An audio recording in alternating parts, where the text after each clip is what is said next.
فات عرفنا اننا ممكن ندرس الاي دي ان اي او الانشنت دي ان اي بنفس التقنيات اللي بندرس بيها الدي ان اي المعاصر. بس ازاي الدي ان اي بيفضل عايش كل ده اذا كان الدي ان اي بيحتاج ظروف خاصه جدا للحفظ والتخزين؟ السر ببساطه في طريقه حفظ اجسام القدماء المصريين او التحنيط. قبل ما نتكلم عن التحنيط خلينا الاول نفكر في ظاهره علميه بنقابلها كل يوم من غير ما ناخد بالنا: المخلل. احنا بنحفظ الخضروات والاسماك في نسب املاح عاليه جدا وفي درجات حراره مناسبه، وده مش بس بيخلي طعمها مختلف، ده كمان بيساعد على حفظها لفترات طويله من غير ما تبوظ. وهي دي فكره التحنيط. التحنيط هو ان احنا نقدر نحافظ على النباتات او حيوانات من خلال وجودها في نسبه املاح عاليه. طيب ده بيحصل ليه؟ لان النسب العاليه من الاملاح بتمنع نمو البكتيريا والفطريات اللي بتسبب التلف. قدماء المصريين استخدموا الأساس العلمي ده في حفظ أجسامهم بعد الموت. الفراعنة بدأوا التحنيط بدفن الأجسام في الرمال الطبيعية في الصحراء، وده كان اسمه التحنيط الطبيعي.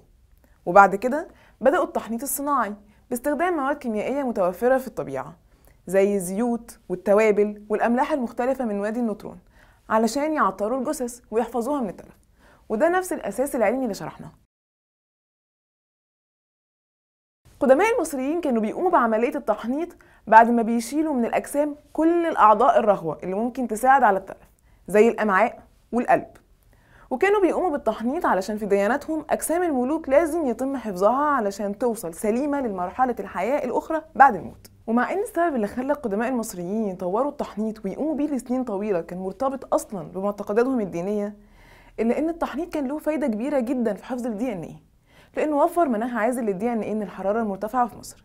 ده طبعا غير حفظ الأنسجة المحتوية على الدي إن إيه من التلف. وبالطريقة دي ونتيجة حفظ الدي إن إيه لسنوات طويلة قدر العلماء إنهم يحللوا الدي إن إيه بتاع قدماء المصريين ويكتشفوا أسرار كتيرة جدا زي بعض الأمراض اللي أصيب بها قدماء المصريين زي السل والملاريا، وكمان شجرة العيلة بتاعت الأسر الملكية زي ما حصل في 2010 في دراسة الدي إن إيه بتاعت الملك توت عنخ آمون اللي خلتنا نعرف نسبه وأصله. في الفيديو ده عرفنا ليه قدماء المصريين كانوا بيحنطوا أجسام الملوك، وقد إيه ده فادنا في إنه حافظ على عينات الدي إن إيه بتاعتهم لحد دلوقتي، وخلانا نقدر ندرس العينات دي ونعرف كتير عن حياتهم. في الفيديو الجاي هنعرف إزاي التكنولوجيا ساعدتنا في إننا نعرف تاريخنا. استنونا.